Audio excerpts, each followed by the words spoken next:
According to the National Institute of Mental Health, in their article Mental Health Statistics, written in February of 2019, they found that 46.6 million Americans have some sort of mental illness. This accounts for nearly 19% of all Americans. Now, while 46.6 million Americans face these mental illnesses, only about 19.8 million received treatment in the last year. The CDC found, on the other hand, in their article Exercise or Physical Activity in May 11th of 2020, that 53.3% of Americans meet physical activity requirements.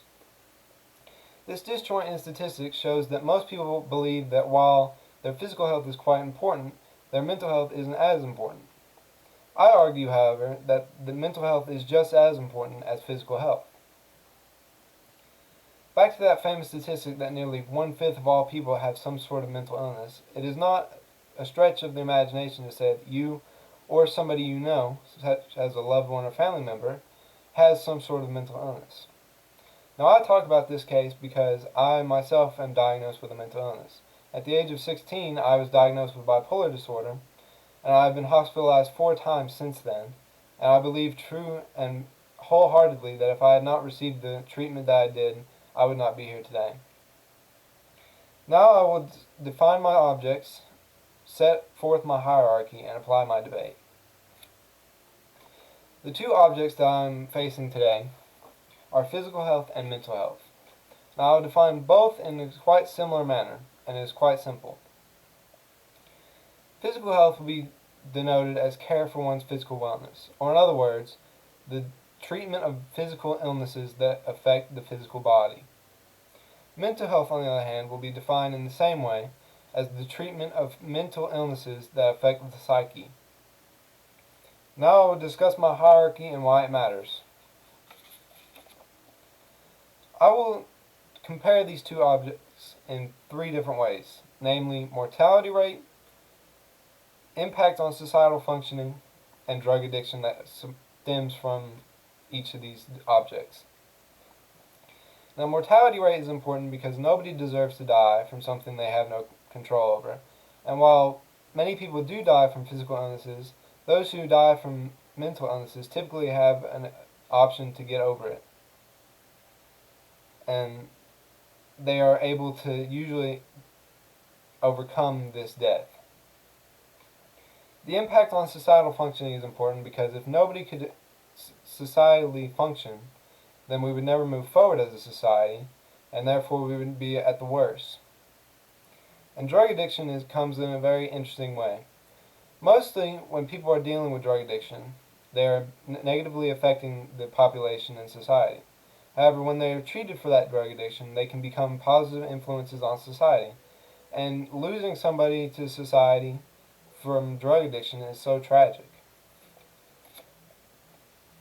Now, talking about mortality rates. The CDC, in their article Suicide in 2015, found that suicide is the 10th leading cause of death in all ages in 2013. Now, while this pales in comparison to the death rate of cancer, for example, it doesn't diminish the fact that suicide is the #1 preventable cause of death in America. Now, while most people with cancer have only so long to live, people who commit suicide, if they had been treated, have a chance of revival and they have a chance to survive. On to societal functioning. The Disability Compendium, in their article, the 2017 Disability Statistics Annual Report, found that 4.8% of people in America have some sort of cognitive disability. Now, whether this be Down syndrome, bipolar disorder, depression, schizophrenia, or some other form of mental illness, it is without saying that 4.8% is quite a large number when you think about how those people cannot function without some form of disability help.